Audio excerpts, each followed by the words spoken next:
गोंदिया जिले के अर्जुनी मोरगांव में railway bridge निर्माण के लिए मुरूम का अवैध उत्खनन किए जाने के मामले में उप विभागीय अधिकारी वरुण कुमार शहारे ने कड़ी कार्रवाई करते हुए रेलवे ठेकेदार की जेसीबी और टिप्पर को जब्त कर तहसील कार्यालय में जमा कराया है।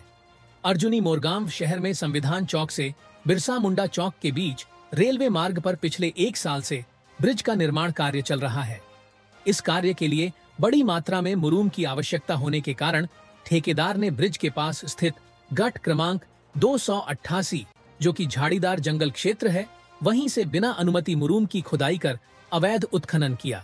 जब यह जानकारी राजस्व विभाग को मिली तो उप विभागीय अधिकारी वरुण कुमार शहारे और नायब तहसीलदार कावले ने मौके पर पहुंचकर पंचनामा किया और अवैध उत्खनन में इस्तेमाल की जा रही जेसीबी और टिप्पर को जब्त कर तहसील कार्यालय में जमा कर दिया।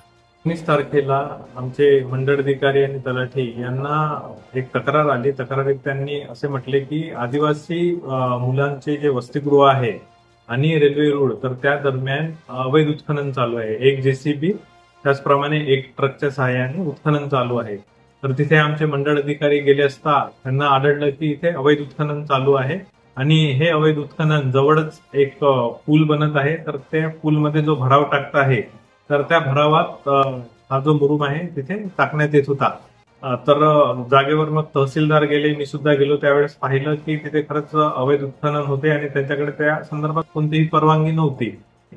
जो जेसीबी आहे तो जे कॉन्ट्रॅक्टर लोहिया आहे त्यांच्या मालकीचा आहे, तर तो जप्त केला। त्याचप्रमाणे दीपक गहाणे यांचा जो ट्रक आहे तो सुद्धा ट्रक जप्त करून तहसील ऑफिसला लावलेला आहे।